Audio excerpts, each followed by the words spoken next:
There we go. So I'm going to get us started because this exit planning 101 covers a huge volume of material. And I'm not going to have time to go into great depth on any one of the individual component. But my goal for this session is really almost to give you a checklist, to give you kind of an understanding of all of the different things that you need to kind of stop and consider.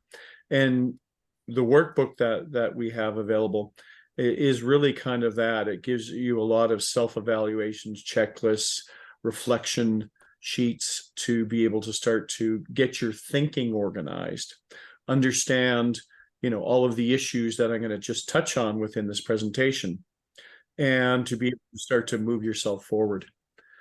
So, there we go.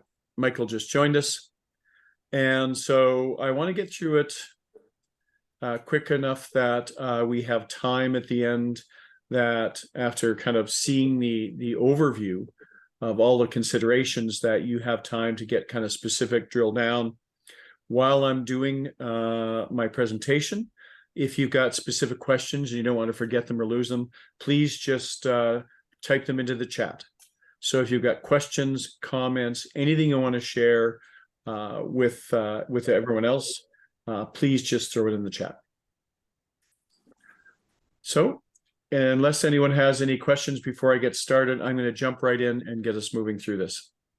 Anyone have anything they want to ask or clarify before I get started?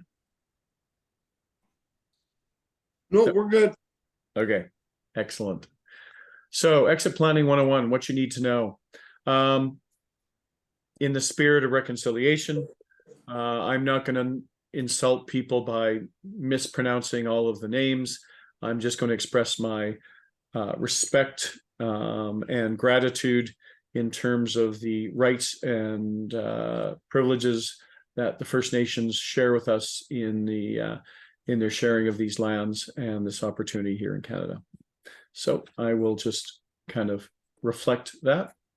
The things I'm going to cover in terms of this presentation is basically an overview, and the overview is going to really kind of focus on the why.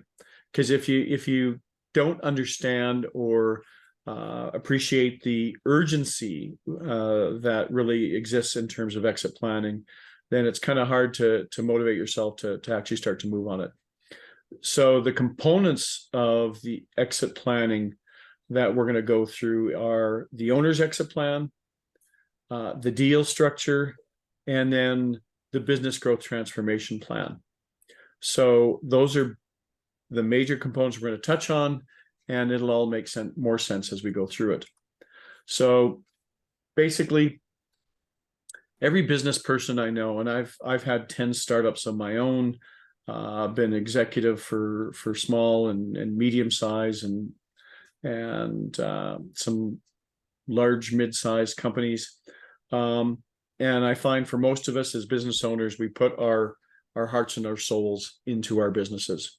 And, it's an effort of love, and it's basically a huge part of our lives that we create value with. But how do we ensure that we get compensated, that we see the outcomes from all of the work and effort we put in that I think we justly deserve?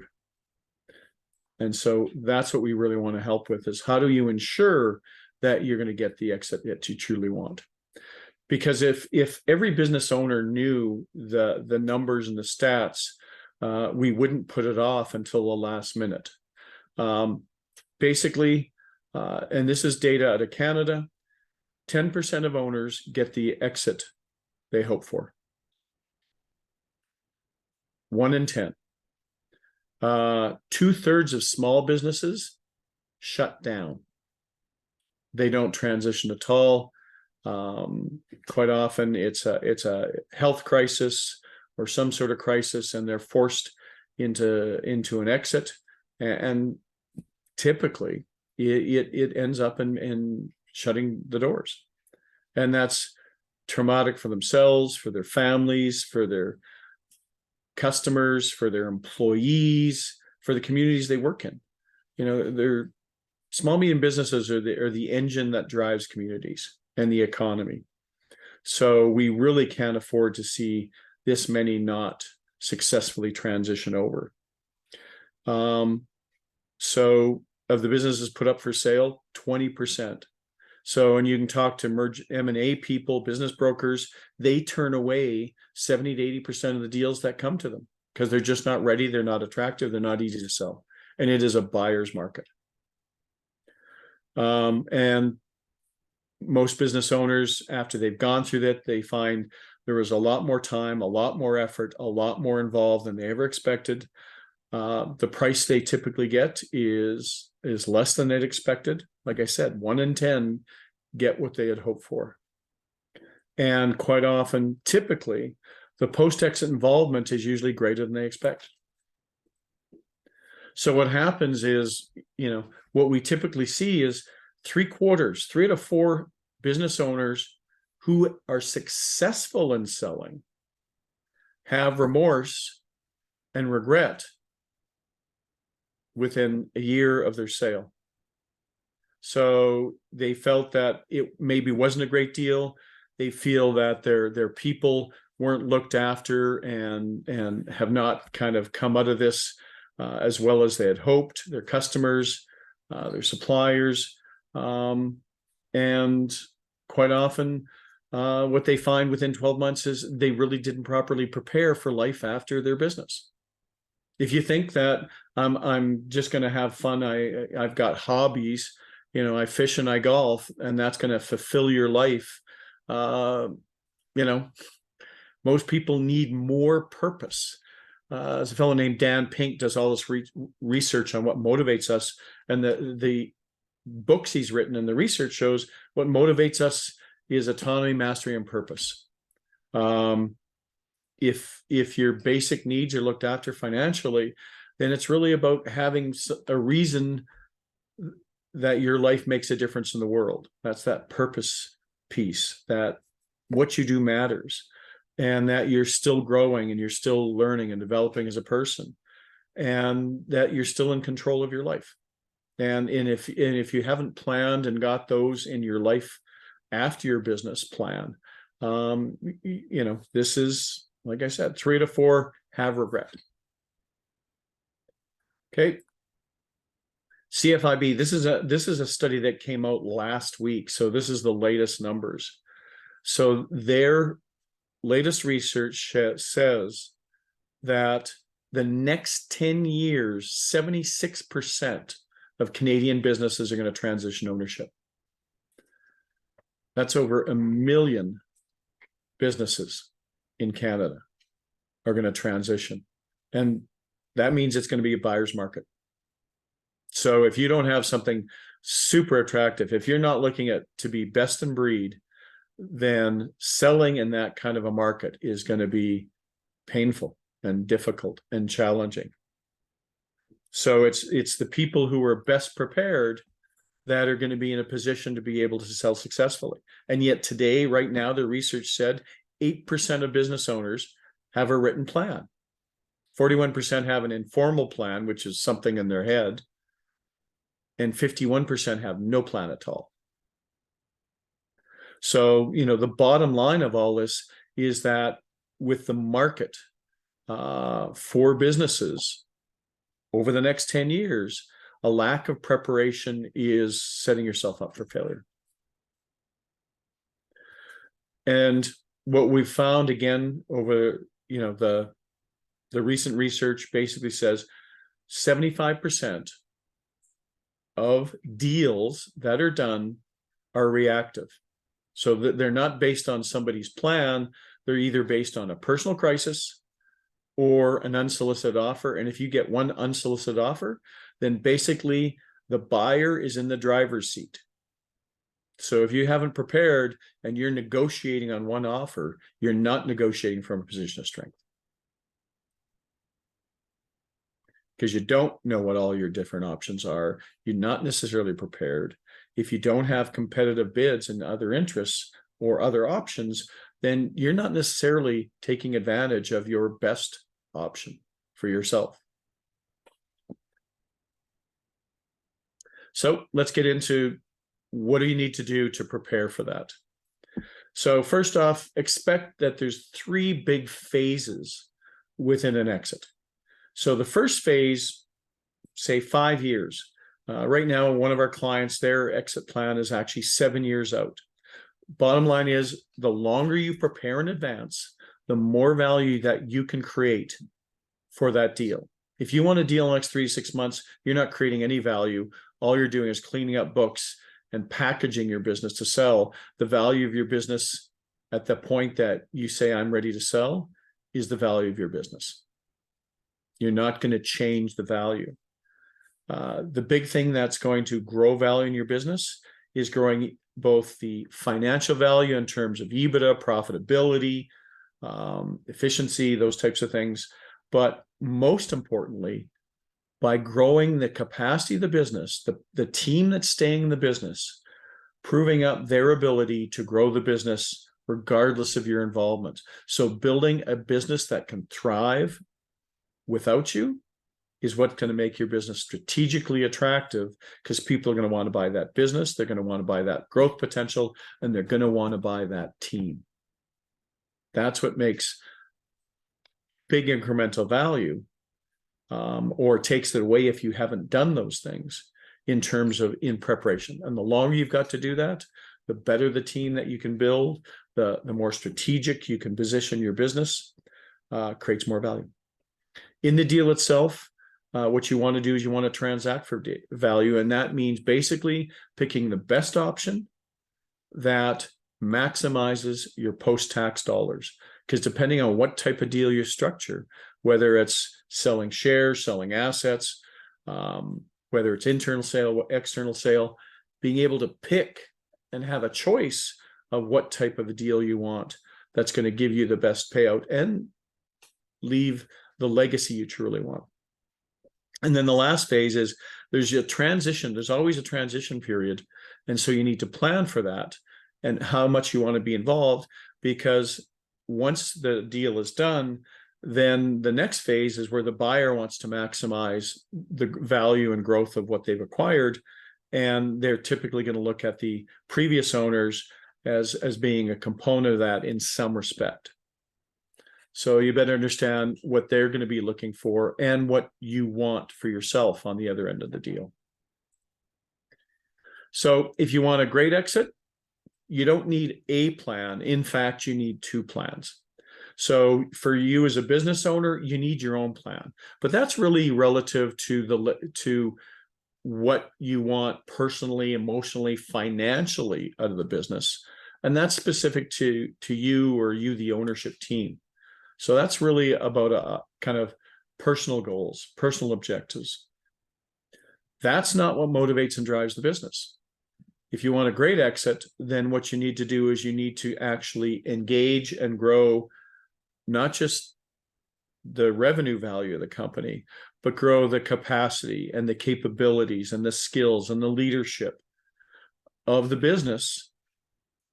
And that is really just empowering the team that's staying there to step up, think and act like owners in the business, and to take it to where they can take it.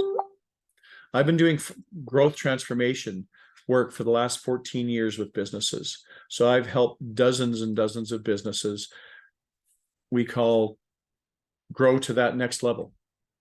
And typically the businesses I work with, that they grow to a certain point, can't grow past that.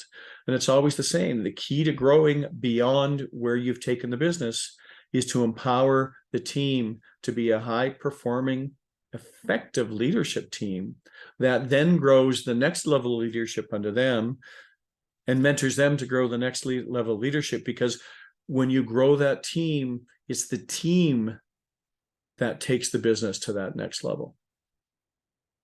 And the more people you empower, the more growth you empower. So that is a completely different plan. And that's what's going to make the business truly attractive and truly sellable. So 2 different plans. First off, let's talk about the owner's exit plan. So in the owner's exit plan, there's really 3 major components to an owner's exit plan. So if you engage with an exit planning consultant, they're typically going to build out these three components. And ultimately, your goal is to sell your business for more. You want to maximize the value, get the best exit that you possibly can. On this journey, you can be typically much more successful by bringing in and building yourself an advisory team. No one individual has all the knowledge, expertise, and skills you need.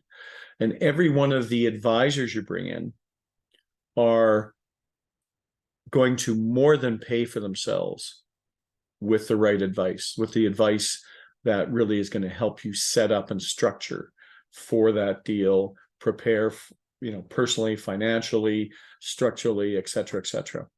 And there's actually two different groups of advisors that you typically want to engage. There's one group of advisors which are really advising you as an owner for your owner's plan. Your accountant, your lawyer, your tax specialist, your personal financial planner, estate planner, risk advisor, insurance. You want to engage an M&A broker because they're not dealing with the business. They're dealing with you as the owner around a deal. So building a relationship, they'll help you understand what buyers are looking for, what the market's at, and being prepared in advance.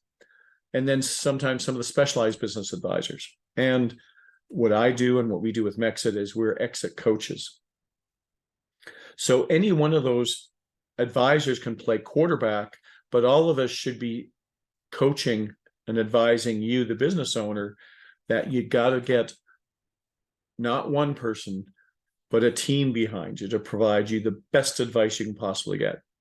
And then there's another team, because when we're really growing and transforming that business to thrive regardless of your involvement, so that's attractive for the next owners, then typically you're engaging with, kind of senior specialists to help you build capacity in the company.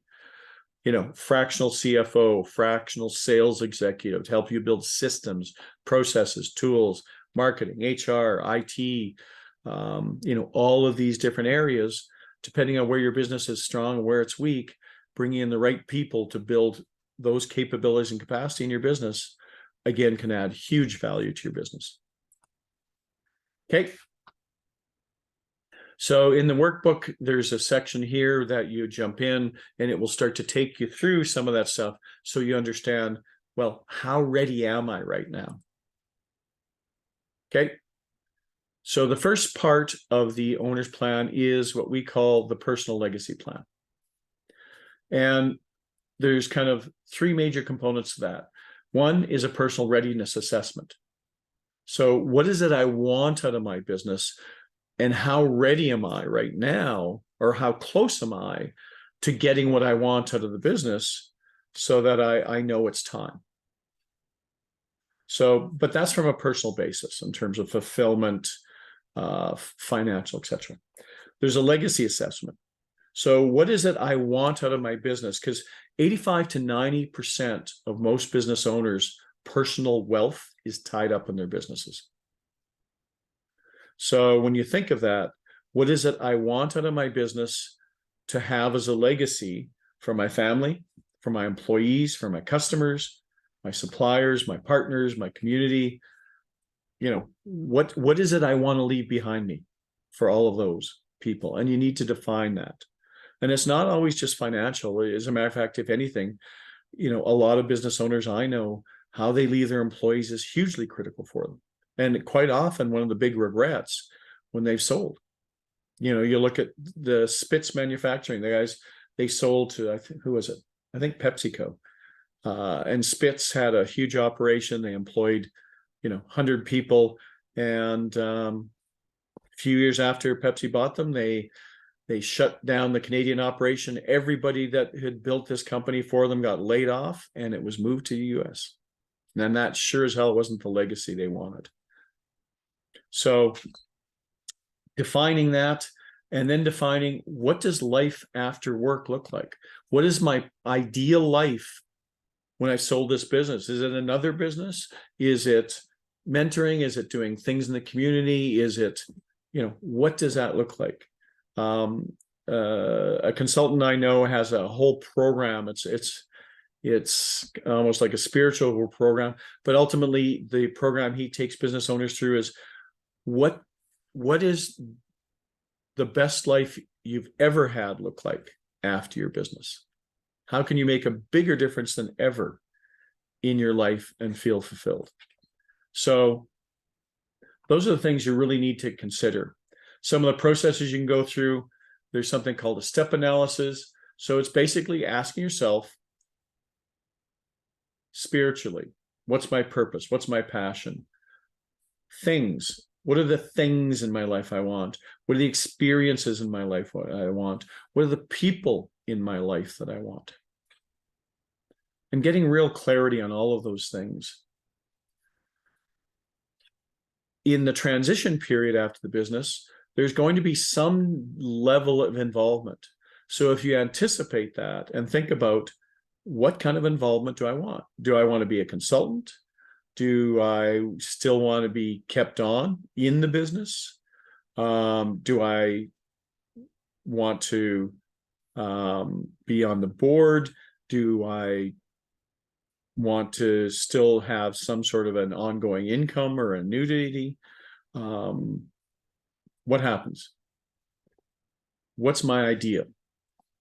Because what kind of an experience I want after that is going to influence which type of exit is a better fit for me.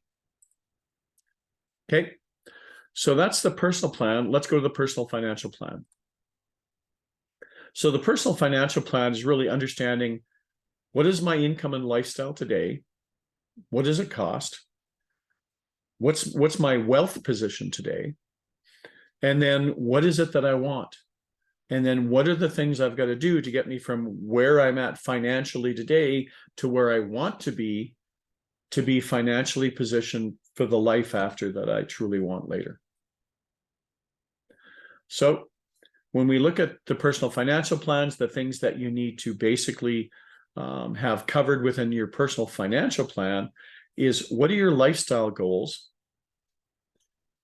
And then you've got to figure out what do those lifestyle goals cost? What is it going to cost you to support the lifestyle after the business? So it needs to cover what's your income, active and passive, after the business. What's your spending? What does this lifestyle cost you from every aspect? Are you going to be buying a new house? Are you going to be staying in your house? What are your assets? What are passive versus, active income generating assets that you have? Savings, investing, and how are you mitigating risk with respect to, if you look at what markets have done, what kind of returns you're making on different classes of investment, how are you mitigating risk, with all of the scares around pandemics and recessions and all this other kind of stuff. How are you managing your risk on that? And then figure out, okay, for that future that I want, what's my income wealth gap? And how am I going to bridge that income wealth gap? So really start with the end in mind, know what you want financially, and figure out what you've got to do to get you to that place.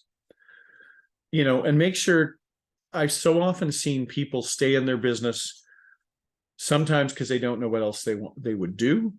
And just staying there because you don't know what else to do, I don't think is necessarily the greatest reason to stay in a business. So think about what it is that are truly your goals. And then once you've achieved those goals and you've got yourself to where you want to go, if your business is worth what you financially and personally, spiritually want out of it, then you're ready. Maybe it's time.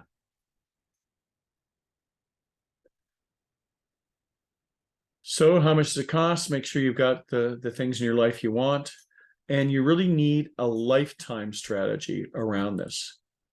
So if you engage with a personal financial planner, and we always advise people, if you want a documented personal financial plan, engage a professional who will prepare that document.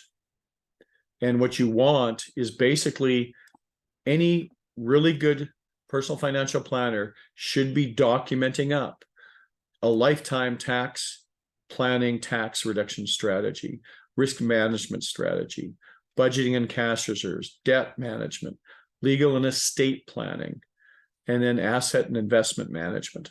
All of those things should be documented and packaged into a personal financial plan if you engage a professional. So if they don't specify these things, make sure you ask for these things. Another thing to consider is manage your wealth overhead. So fees, taxes, stuff that kind of drains away from your wealth ongoing. And a lot of investment managers can have significant fees. So make sure you manage those. And then figure out, what is the option that fits with your lifestyle. And one of the things you're gonna have to realize is that a lot of people, their business is intermingled with their personal finances, and they run personal expenses through the business and back and forth. And you're going to have to get used to cleaning all those up and really separating your personal life from your business life, because life after that is just, it's all you. So let's give an example from a personal wealth gap perspective. So how much will you need to fund in the future? So my wife and I sat down and talked about it, and we looked at it and said, okay, 200,000 a year, and we can have comfortably the life that we want, to be able to see our kids and do the little bit of traveling we want, and we don't have an extravagant lifestyle. But I looked at our investment performance over the last 15 years, and I'm going, okay, we've averaged about a 4% ROI over the last 15 years. So I'm not going to base my ROI on something unrealistic. How much wealth do I need to be able to support that $200,000 a year? So 5 million, that's what I come up with.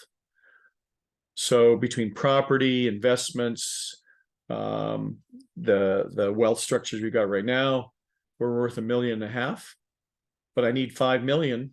Basically, I need 3.5 million out of my business to be able to support that lifestyle I want. And that's 3.5 million after tax, because ultimately the dollars that really count are the after tax dollars. And if you haven't structured to optimize that, then you may be underfunding yourself. Because I know a lot of business owners that kind of just look at it and go, I need 5 million bucks. Well, the only dollars that really count are the ones you get to keep. And you don't get to keep all those 5 million, especially if you haven't tax planned properly. And ultimately, a lot of us think our business is worth a certain number, but the reality is the market will tell us what our business is. And there's a fellow who wrote an entire book called Your Baby is Ugly. And it's about the fact that most business owners are shocked when they go to the market to sell, and other people don't appreciate all of the sweat and effort and all of the great things they've built in their business. And they're just looking at this as a financial transaction. And quite often it's kind of a harsh reality. Ultimately, your business is worth what someone's willing to pay for it. And a lot of the assumed value we see in our businesses, others may not see and may not be willing to pay us for. So got to find that reality and get the advice and support you need so that your plan is connected to reality. In terms of the business financial plan, basically what you need to do is you've got to figure out what is the value in my business that I can harvest. So typically an exit planner is going to give you an analysis of your business that reflects these three things. What is my business worth today? What could my business be worth at some point in the future? And how big is that gap between what it's worth today, what it could be worth, and what do I need to change in my business to bridge that gap? So business valuations are pretty consistently, and you're going to hear this from brokers and your accountant and everyone else. Basically, the equation's pretty simple. The strategic value of your business, how somebody's going to see it, is a normalized EBITDA. That means they've taken out all the personal stuff and irregular stuff in your business, made it normal as though it was just being run by somebody who was just a hired, business leader, not necessarily an owner, and adjusted it so that the profitability of the business reflects that normal operation. And then it's multiplied by an industry multiples of EBITDA. We've all heard that. And that's what you're going to find with every broker they're going to talk to you about in terms of value of your business. So that industry multiple is statistically based on historic sales in your industry, in your sector, in your geography. And it's going to follow a range. And it's going to go from, a low multiple where you're not even going to be interested in a deal, to a high multiple, which is what the best in breed sell for. So there's going to be a range of what those multiples are at. And the fact is that you can't control the range of multiples that you trade. That's industry. But you do have control where you're going to fit within those multiples. Are you an also-ran, or are you a best of breed?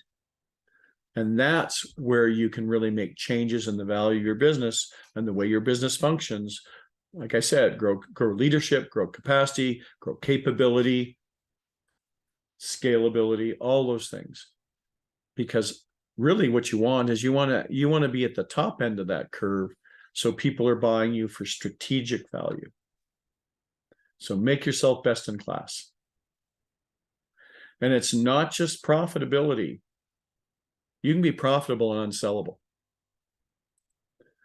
So I'll get into that in a little bit more. Let me give you an example. So this is a company that's not necessarily growing top line revenue, but by increasing their profitability, by making their EBITDA bigger, can have a huge difference in value of the business. So changing your EBITDA, but also changing your exit readiness and your exit attractiveness. So the top number, 970,000, is the expected value based on a multiple of 3.1, 9% EBITDA.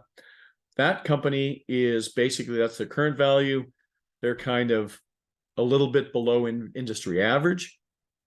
And so they're getting a lower multiple.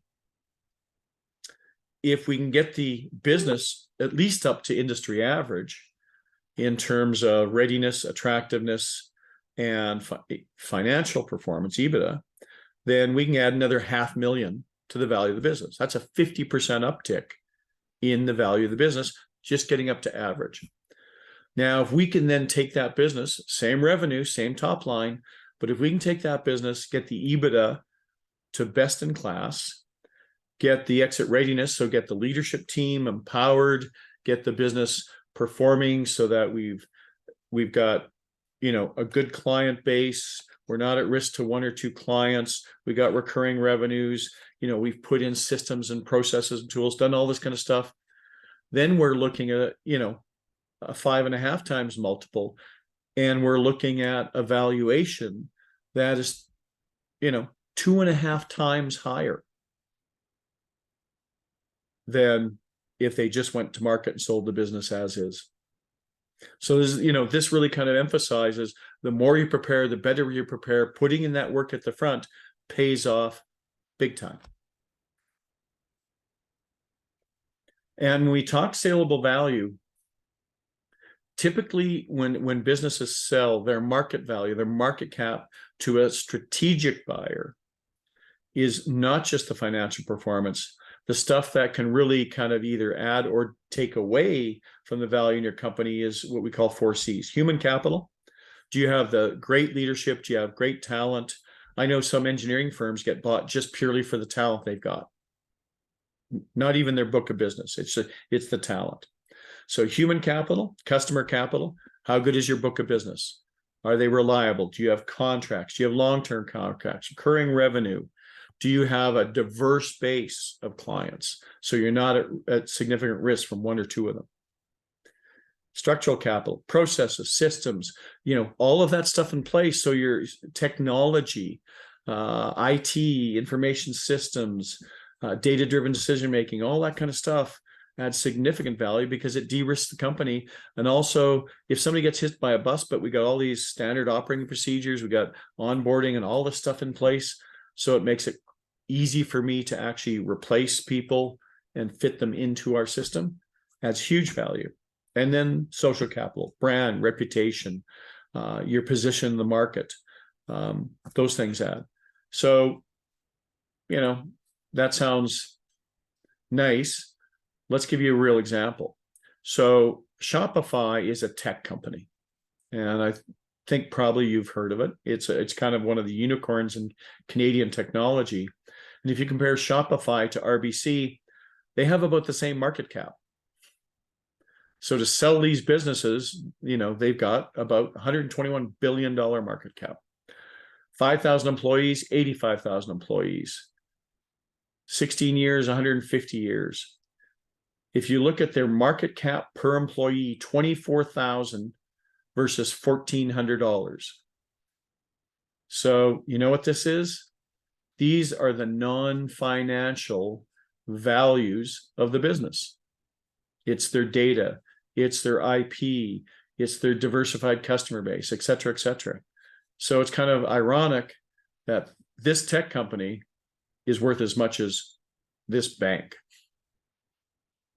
That's the value of non-financial performance. So for your business, how do you bridge that gap? And that's where you bring in the business transformation plan. That is how you execute on bridging that value gap. Okay, let's transition over options, deal structure, and tax planning. So what are your options? Well, basically your options are pretty limited. You can sell externally. So private sale, that's what I think a lot of business people like to think of. I'll find a private buyer, they'll take over the business. That'll be the cleanest, easiest, least complicated for me. Public sales, so IPOs, reverse takeovers, going to the public markets to sell your business, or an external just sale of assets. Quite often for buyers, there's a double-edged sword. And sometimes for tax purposes, a sale of assets can be better than a sale of equity because they're treated very differently from a tax perspective. So those are your options externally. Internally, family transition. Those are somebody else in the family that wants to take it over. If there is, that's great, but it has to be it's a transaction. You don't just get to kind of go, here, have the business. Revenue Canada and tax guys and reporting guys and Corporations Act all have a say about that. So there's a process you've got to go through for a family transition. A management buyout, an employee stock ownership plan. Those are different ways to sell the business internally. There's a deferred sale. So I know in the engineering sector, a lot of engineering companies I work with are in that $10 million range, but the guys who are strategic buyers in engineering, they're not looking at anything less than 50 million. So another strategy is you put together 4 or 5 of them, and now you've got something that's on the radar and is attractive, and you can get a better value business sale than just, selling it to your leadership team and having to finance their buyout of it. So those are kind of a deferred sale. Orderly liquidation is basically we're just shutting it down, paying everything off. And an unplanned exit, a crash out, critical illness, death, those are really, really unfortunate because if you haven't prepared properly, then typically an unplanned exit ends up in just the business shutting down, not in an orderly fashion. So each one of those options has got pros and cons. There's advantages and disadvantages to each. So you really need to kind of understand what are my options, what's good and bad about it, which one kind of do I lean to? And you've got to consider the valuation because each one will kind of build valuation, timing of your payout. If you sell internally, typically it'll be deferred payout, maybe an annuity, maybe an earnout. You're probably going to have to finance your own sale if it's an internal sale. what's the leadership requirements for each. External sales quite often will bring in more leadership talent. And sometimes I've pushed those for clients who are unable to grow and develop the kind of level of leadership they feel is capable enough to take the company to the next phase. State tax planning, and each one has kind of typically a different requirement for your involvement on an ongoing basis. So you need to figure out what your terms in the deal are vis-a-vis each one of those. You know, could you end up being a lender and having a vendor take back? Is there an earn-out clause, kind of golden handcuffs? Do you want to just be a consultant afterwards? Do you want to be a shareholder? And quite often you may get, with a bigger company, a mix of cash and shares. Or do you just want to clean, I'm done and I'm out? So figure out what you want. The biggest thing to that for small, medium businesses, optimizing tax is absolutely critical in terms of the value to you as an owner. So prepare and structure and plan around what's going to work best for you, whether it's a sale of equity or sale of assets. And the farther in advance you can do it, the more income and capital value you can save for yourself. I'm not going to tell you exactly which ones are. I'll give you kind of some general examples. It is an area where you need to talk to both your accountant tax specialist and your lawyer tax specialist. The accountant's going to tell you what the tax laws are vis-a-vis just the business, but the lawyer is going to tell you about alternate business structures, trusts, holdcos, crystallization, restructuring of ownership, restructuring of share position, minority share positions, those kind of things. So each one's looking at it with a bit of a different lens.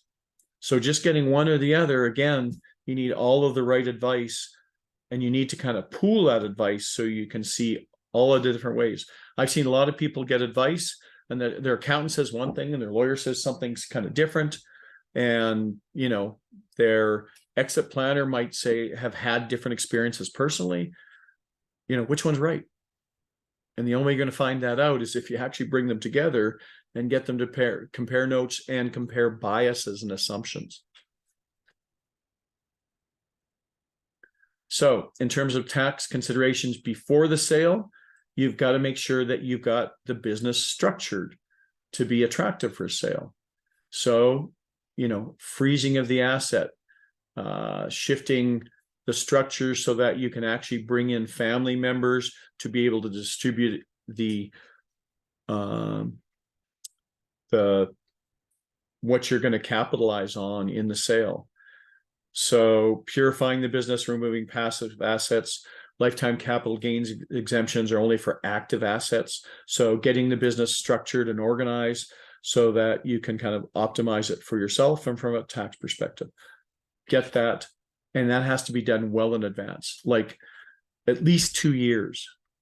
Because some of the criteria for qualifying for some of these tax exemptions has got at least a 2-year hold period, which means that you should probably be planning for it at least 3 years in advance so that the paperwork and everything is structured and done.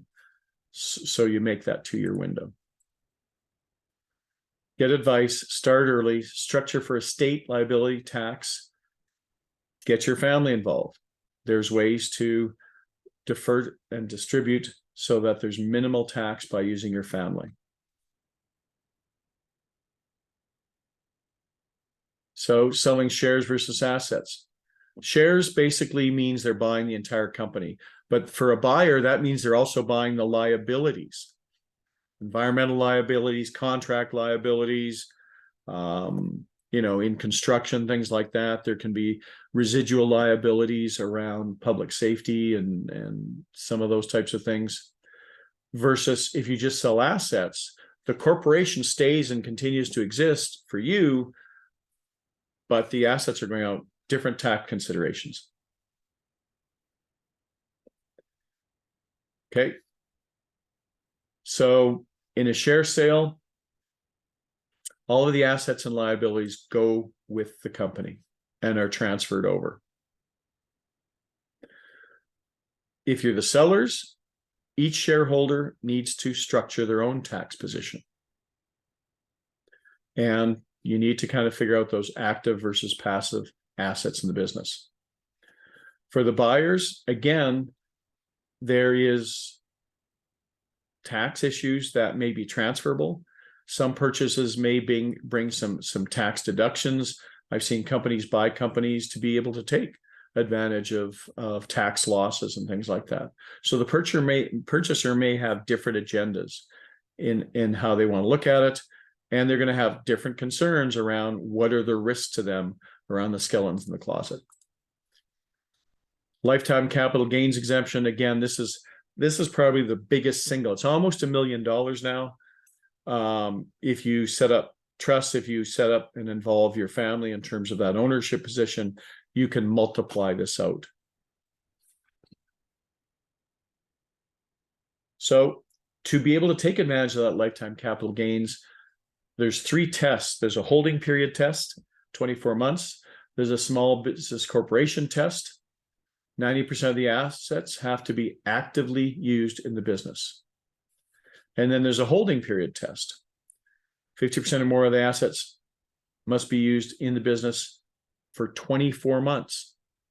Again, that 2-year period is absolutely critical, but everything has got to be in place before the 2 years. In terms of family transitions, again, family transitions can be much more complicated because they typically involved a lot more emotional issues. Family transitions, the bottom line with a family transition is you really got, as an owner, you got to decide what's most important to you. What's your priority? Is it the family? Is it the business? Which is the one that is most critical to you? Because it's definitely going to impact your choices, what's attractive, and what you need to get put into place. So this is a checklist, and it's got some of the major considerations. When I provide you with the deck, you can kind of blow that up, and it's a really kind of good checklist on just the things you need to think about and consider if you are looking at transitioning the business to family.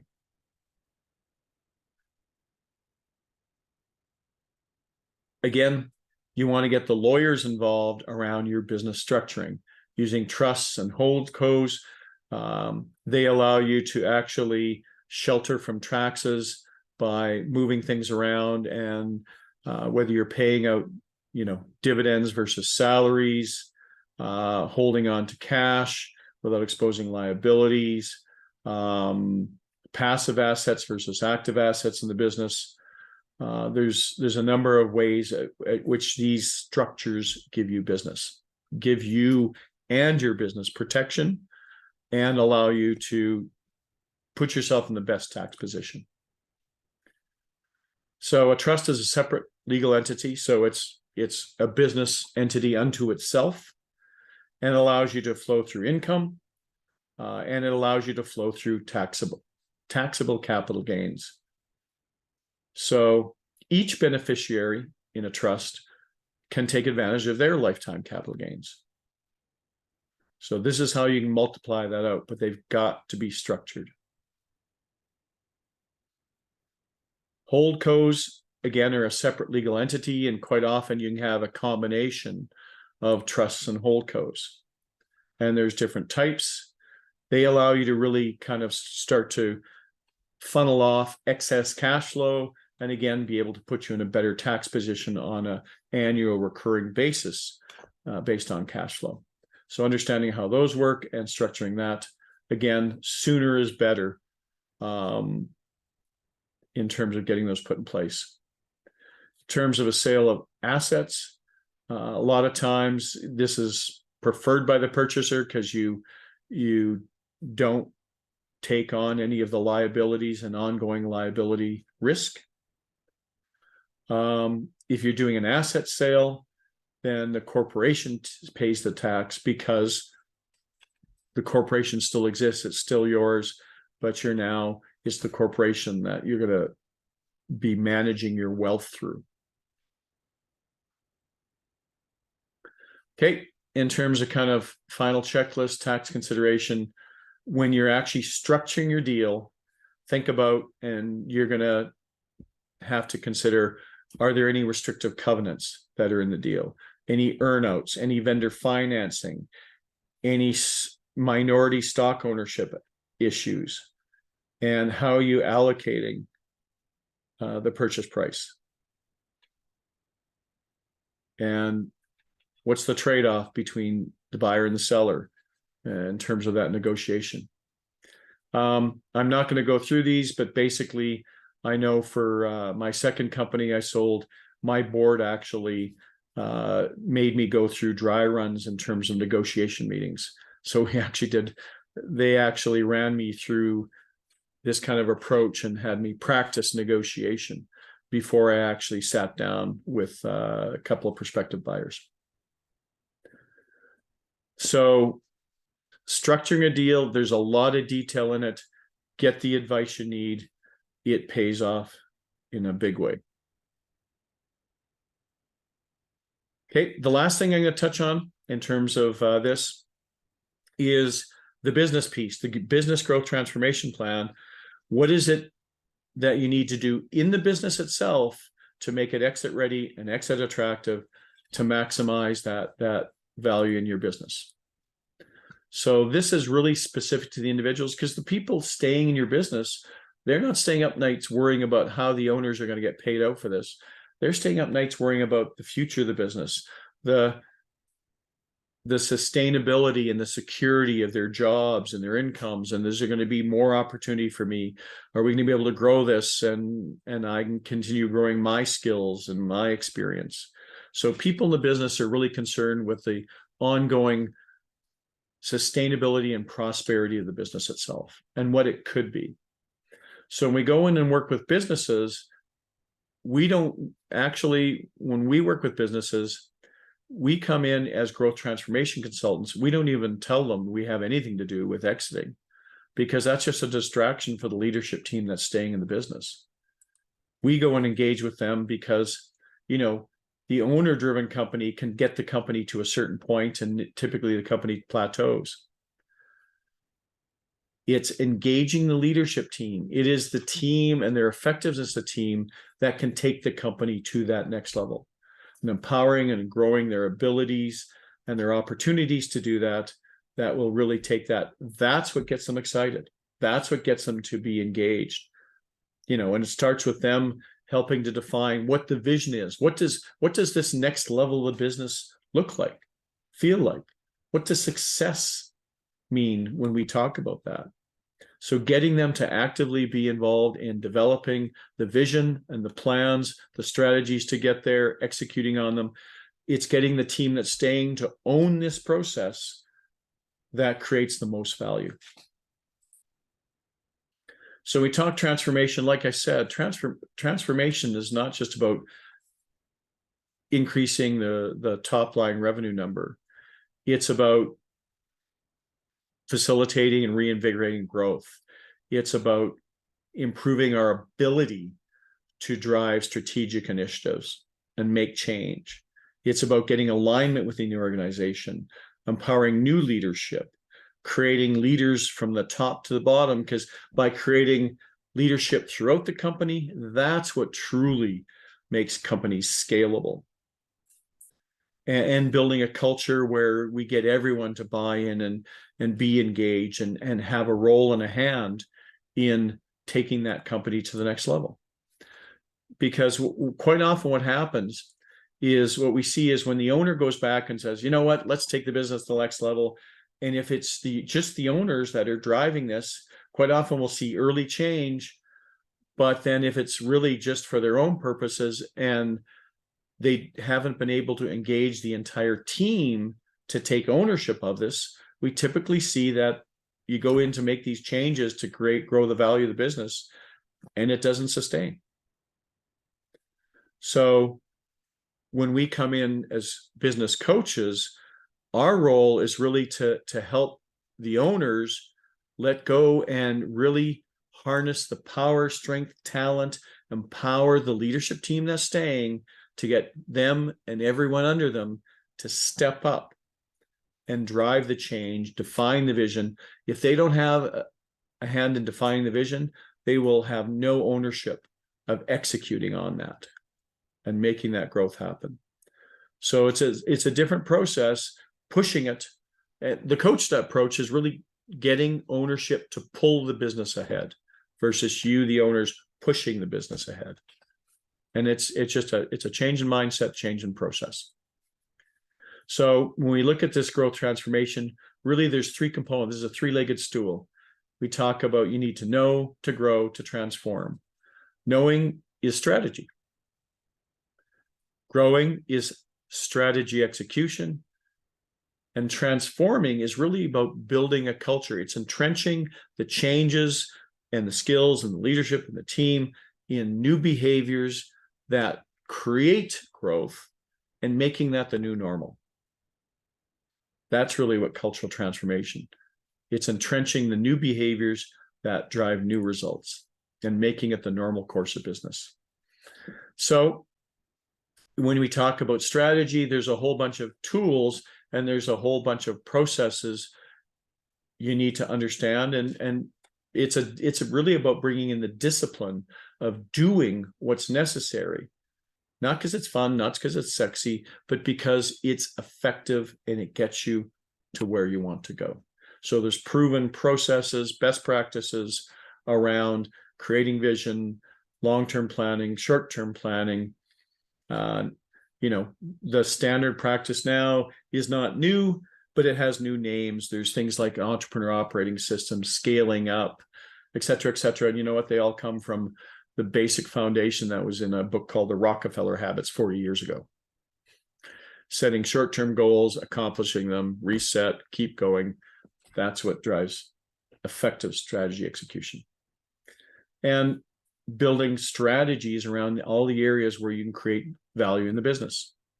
So that's the know. Strategy execution is bringing in a disciplined process to execute on the strategies, which is about cascading, which is about having these processes of team problem solving, data-driven decision-making, growing the talent and leadership within the organization, getting clarity on roles and responsibilities. All these are part of effective strategy execution, and then sustaining those practices and making them normal in the business, creating a culture of accountability, using data to drive decisions, and continuously growing our people is really key to anchoring and making the business growth self-sustaining and continuing. In strategy, a lot of times what I find is a lot of companies get lost in doing too many things. Everything is strategic. And strategy is about change, but the problem is people get change exhausted. And recognizing that they inherently typically don't embrace change unless they truly understand it. And I'll get more into that. But basically, the three pillars of strategy is there's three ways you create value in your business. Your ability to go out and get business. Sales, marketing, business development, dragging in customers. We can't do that. We're not growing. Our ability to deliver the business. So once we get that customer, are we delivering the business so that they absolutely love us? And then are supporting the business. Do we have systems, process, tools, leadership, all of the things that are necessary, accounting, finance, HR, IT, systems, tools, processes that make the business efficient, effective, and allow us to scale. Those are really the ways that we can create this. So actually, this is based on research. The types of initiatives that create the greatest value in these three areas around our ability to get, it's really about building a sales machine. So that's how we build market share. Mergers and acquisitions is one of the fastest way to grow a company. Recurring revenue opportunities, new products, new markets, innovation, IP, those really fall in that realm of how do we get more business. In terms of delivering, it's really about operational excellence. It's delivering to the client where the client wants to refer us. So that's net promoter score is how likely is the client to recommend us. And we need to deliver with excellence to the point where customers love us. If we can't do that, we're not going to grow the business. And we have to do it in a way that we can do it efficiently, effectively, and profitably. So, and then in supporting the business, that's really where leadership, the organizational design, making sure we have the right people in the right seats on the bus and the wrong people off the bus, building systems, processes, tools, best practices, SOPs, putting in the technology that makes all that work and scale effectively. Those are the biggest things that drive the greatest value growth. And something new that we're seeing in business is bringing in kind of an ESG conscious businesses that take their responsibilities to society, not just profit, but their responsibilities to the environment, to social conditions, and integrity, which is what governance is really about. It's about having a level of trust and integrity with the public and your stakeholders. Those are things that are becoming expected. So in terms of strategy, you need to have a strategy toolbox and use it and go through the disciplines. This is not something you do in a short period. This is something you do over a period of time, but it keeps you fresh and it keeps you thinking strategically and moving strategically. The ESG piece is a new aspect to strategy, because this is where I said ESG is becoming the norm, and where it's being driven by is money. So ESG, environmental social governance, is what it stands for, is the new criteria, the number one non-financial criteria by buyers, investors, and bankers, because this is where society is pushing us. We're talking about sustainability, all this kind of stuff. That's where the money's going. That's where we need to be aware of. And how do we tell a story that attracts money? Because they like hearing those stories. Clients want it. If you work for big companies, multinational, publicly traded bank finance companies, they're going to be asking this. If you want a service agreement with a big corporate client, it's going to become like safety was in a couple of years. So know this is coming. The next generation of employees want to work for companies that care. And so this kind of reflects that. And if you want a social license to grow, if the oil and gas industry wants pipeline licenses, they need to learn to tell the story, because it's the public support that will get them the permitting. And we've got to learn how to win the people over. Okay, strategy execution. Really, it's about people, process, and skills. So people, bringing in the disciplines and the processes and the tools around top grading, making sure we got the best people. We know how to find the best people. We know what the best people look, act, and perform like. And we have a discipline of that's all we look for and all we tolerate. So doing performance management, organizational design, understanding how my organization is laid out, where I'm strong, where I'm weak, and then really building that talent pool that can deliver. And everyone needs to always be building their replacements, so that succession planning and mentoring is something that you need to not just have at the top, but everywhere in the organization. In terms of process, this agile growth transformation process, this discipline of 90-day sprints, weekly scrums, team problem solving, so training people to be more effective in decision-making, problem solving, understanding what change management is, developing KPIs and dashboards, and developing a culture of accountability. There's processes around doing this. You need to bring them in. You need to be disciplined in applying them. So we talk about this agile growth transformation process, and it's simple. There's a launch phase, and you do certain group of things in the launch phase, and then there is basically a sprint. So you do strategic commitments. What are the few things we're going to change? And then you execute on that, see what you've learned, and then every 90 days you adapt. So it's an iterative process to growing and transforming your company. In the launch phase, in that first 3 to 4 months, you need to confront reality. Where are we at? You need to get focused. The key to transformational growth is not to chase 500 rabbits. It's not to chase 50 change initiatives.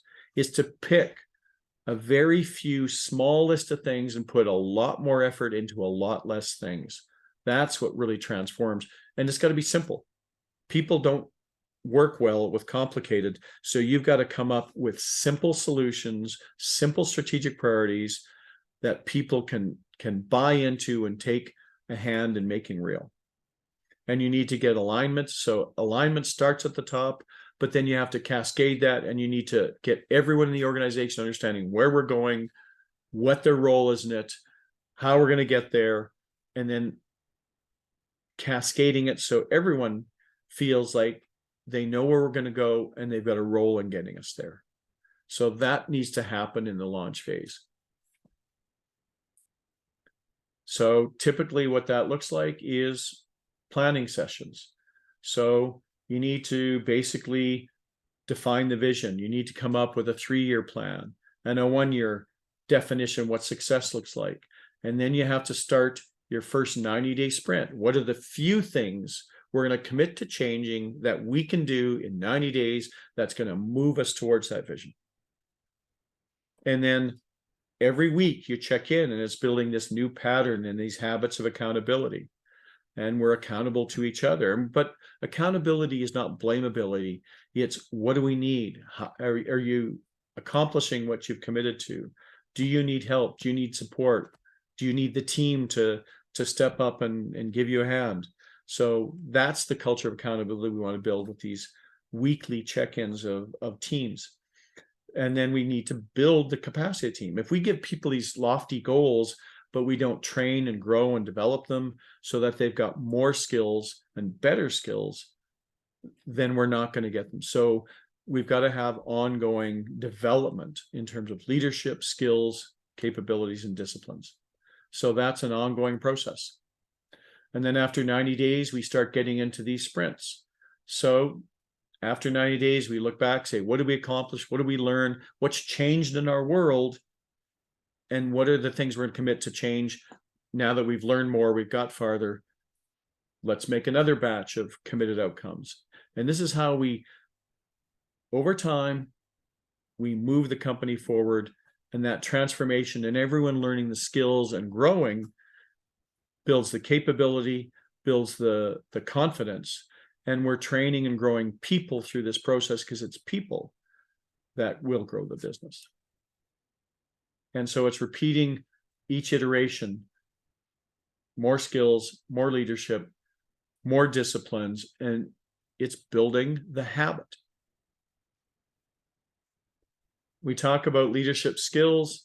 There's a whole, it's funny because universities, I have a master's in business in entrepreneurship, and I took lots of very sophisticated toolboxes and process and system stuff. But it's amazing because I found that in the working world, I've had to learn these working. I learned these through courses after.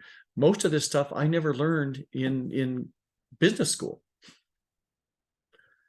So if business schools aren't necessarily teaching these disciplines and these processes and these tools and these skills, then we have to make sure that we're getting these to our people.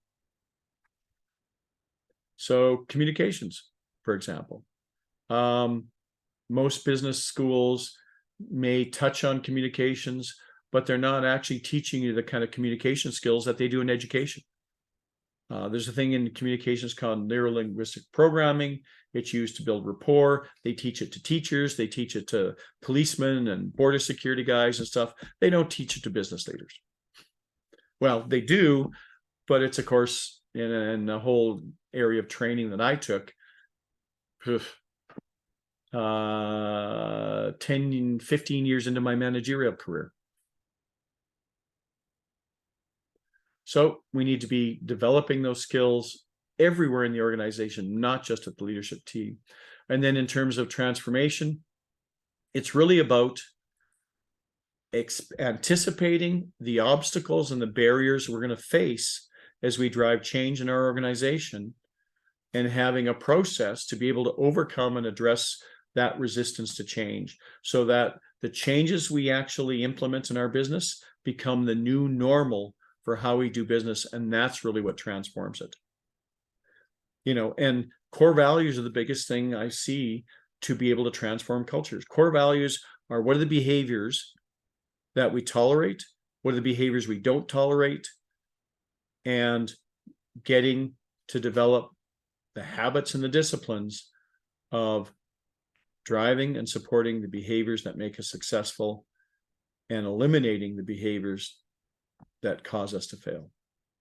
So the process we look at this is 3M. So there's a lot of things that I'm going to expect to be obstacles: cautious management culture, business as usual, being overwhelmed, initiative, too many things going on, can't cope with it, reluctance, people are hesitant, people are disengaged. How do I overcome that? Well, there's a number of strategies, but again, people don't get complicated. So we have a simple 3M approach to transformation.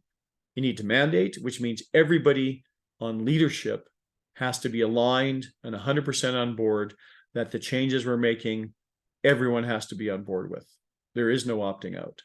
You have to market it. So marketing is, you have to go to every person affected by these changes, and you have to sell them. You have to answer the 3 marketing questions to everybody and keep answering them.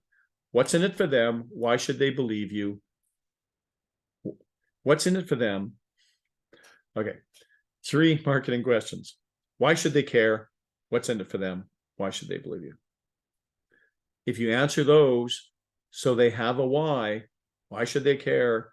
What's in it for them? Why should they believe you? Then they can get on board. They don't care what or how we're doing things until they buy into why we're doing it. So that's the marketing piece. And we have to market top to bottom of the organization.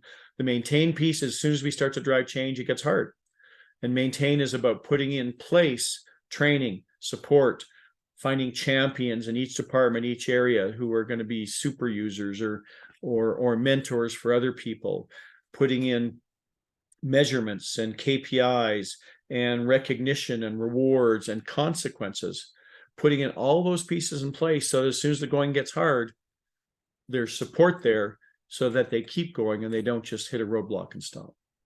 So those are the 3 things. And I don't care if you're putting in new software or you're changing the company from construction to manufacturing. Either one of those, you're going to have to go through that same process: mandate, market, maintain. So transformation is really about sustaining those disciplines so they become standard, always leading with why, live the core values every day, develop a data-driven culture of accountability, and continuous learning and peer mentoring. That's really what transforms. So it's got to be leader-led. You want to hit change quickly. You want to create momentum quickly. You want to get people excited about seeing the change, and then they'll start to get behind it. So overall, to finish off for today, your checklist for exiting: build a great management team that's staying in the business, create recurring revenue, automate and standardize, diversify your customer base, establish your advisor team, discuss prospective exit with key stakeholders, especially with your family, tax planning, lifetime capital gains, get that organized, get all of the documentation, processes, systems, banking, get everything in place such that if you got hit by a bus tomorrow, nobody is going to be wondering what the heck we do and who's responsible for what and where is everything. You need to clean up the financial aspects of the business, and basically you do all those things and you're ready for a great exit. That is basically the kind of fire hose checklist of all the things for considering around preparing for your exit. So what I want to do now is kind of put it out to everyone. Feel free to please turn on your mics. Thoughts, questions, feedback.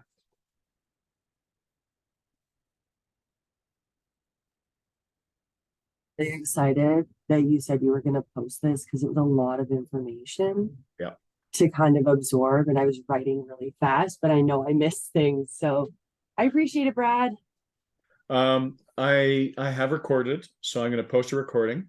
I'll send everyone an email with the presentation, a link to the recording. And if you ask me, we don't just kind of throw out our workbooks, because I haven't seen anybody kind of providing the structure, but it's really intended to give you the checklist you need to start getting yourself prepared and going through what I talked about. So if you send me a request, I'll send you a workbook. And it's just to your email? Yep. Okay. Yeah. Perfect. So Brian, I know we covered a ton of stuff. Any thoughts, questions? Well, I think I'll let my wife answer that one because she was here most of the time, but It's just I'm with Amanda. Like that was I really appreciate it. I think it was awesome. A lot of it I'm there, but some of it I'm not, and I always have to take time to do a little processing. So I'm completely with Amanda. I appreciate what you've done. I'm gonna send for your book. And I don't even know what more to say. I've got to get this in my head. It is, you know, I kind of feel a little guilty because it can be kind of overwhelming, but at least if it's triggered a few things you hadn't thought about to think about, then I think it's worthwhile. It has actually triggered things that I haven't thought of. It's also triggered, oh, that's what's going on here. Like, I mean, it's made me aware of certain things, put in a more educational kind of scenario rather than doing it. So yeah, it's been good. We appreciate it very much. Oh, my pleasure. I want to thank everyone for taking out the time to kind of join in and listen to our story. We're running this every month.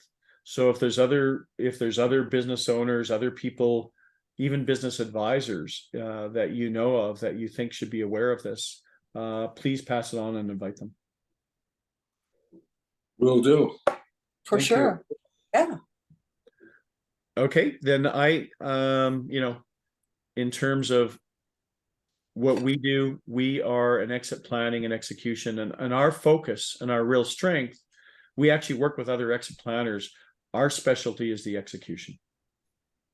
It's actually holding the owner's hands, and we're a coach. So we don't do what all the other play. We make sure that you've got the team to support you, and we work with your business to drive the transformation in your business. And that's what most exit planners don't do. That's really a kind of our secret sauce, is the execution aspect. That's where we focus and create the most value. Right. And, you know, making sure that your personal plan and what's happening in the business are aligning. Yeah. So that's kind of it for today. This is all in the presentation. And if there's no other questions, then I'm actually going to turn off the recording and let everyone reclaim their lunch.